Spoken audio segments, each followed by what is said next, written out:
least I can say that I tried. If you'd like to find out more about Kent By and his upcoming projects, check out his website at www.kentby.com or call him at 410-379-6984. If you're like me, you love to look at photos of glamorous movie stars and famous people in magazines. Reporter Jason Wilson caught up with a local photographer who makes a living capturing celebrities on film. Celebrity photographer or paparazzi? What's the difference? I mean, both make their living taking pictures of famous people, don't they? Well, for photographer John Matthew Smith, the difference couldn't be more clear. The only thing I have in common with the quote-unquote paparazzis is that the majority of everything I do is famous people. Other than that, there's no comparison. Because, well, for one thing, the paparazzi are trying to really get these people in compromising positions. And if not compromising positions, pictures that aren't necessarily flattering, but their mouths hanging open and something, just some little thing that they sort of can embarrass them with to some degree. A lot of people, I guess, it's good to clarify because a lot of people don't realize how this whole thing goes about. You assume that the person that works at Time magazine, when you see all those photos, that the person at Time was the one that took the photos. But only about 20% of those pictures are taken by the people that work at Time.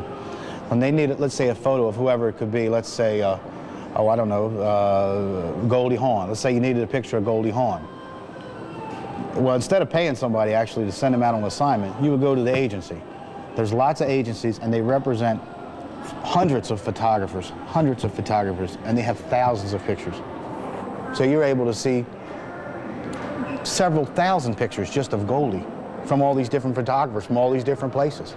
And then you just pick the one that you want, and then hopefully they pick the one that you sent in, and then if they pick yours, it's a royalty, and it's a 50% royalty, and the agency also keeps 50%. But it's very cost effective for everybody but the photographers, because the photographers, we're not actually recompensed for our services unless our photos sell. John's work has appeared on the television show Extra, as well as such magazines as Parade, George, and U.S. News and World Report. Well, the photo of Princess Diana, I took it in Washington in 1997 at the Red Cross, and she just gave me that look. I mean, and I knew at the time that if I had been able to capture what I just saw, that I indeed had a great photo. And I sent it up to New York, up to the agency, as I was saying, and the agency, I didn't hear anything for a few months, and then the guy called me up and told me, he said, you have the cover of U.S. News. And I dropped the phone, and I picked the phone back up, and I said, the cover of what? He said, U.S. News, but I had to rush down with the negative and all, and it ended up being the bestseller. So what's the secret behind getting such great pictures? There is a technique. I'll give you a perfect example. Several years ago, Desmond Tutu, I was at the South African Embassy in Washington. I was coming up the steps, and I happened to see Minister Tutu coming down the steps, and he hadn't put his glasses on yet.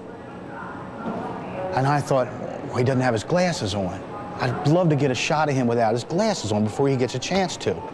So he went over, and he started to greet some people. And then I shot right over the shoulder of the people that he was greeting. So it was a friendly, hey, how you doing? Like what you do when you meet someone. But I'm catching it, and that's what makes it so candid. Of the thousands of pictures he's taken over the last decade, choosing a favorite is next to impossible. The people that I wanted to photograph the most, I've photographed really. And I've done them very well. Nelson Mandela, Mrs. Parks, Rosa Parks, who I've done many, many times, Mrs. King. I photographed 13 Nobel Peace Prize winners, Mother Teresa, the Dalai Lama. So the people that I really intended to photograph were more political types, and I sort of ran into all the other celebrities kind of along the way. But the ones that mean the most to me were the historical figures, per se. And it was an honor to be able to photograph them, and then hopefully you get that shot that's on that next level. You know, and of course, the truth is that you're going to take 100 pictures and you're going to get 3 or 4. So, and the best photographer in the world realizes that 95% of all his pictures aren't good. It's a strange irony, but the better you are, the more you realize that most of what you have isn't good. John lives in Baltimore, but does most of his work in Washington and New York. To see more of his photos, check out his website at celebrity-photos.com. I'm Jason Wilson for CinemaRyland. Back to you, Rebecca.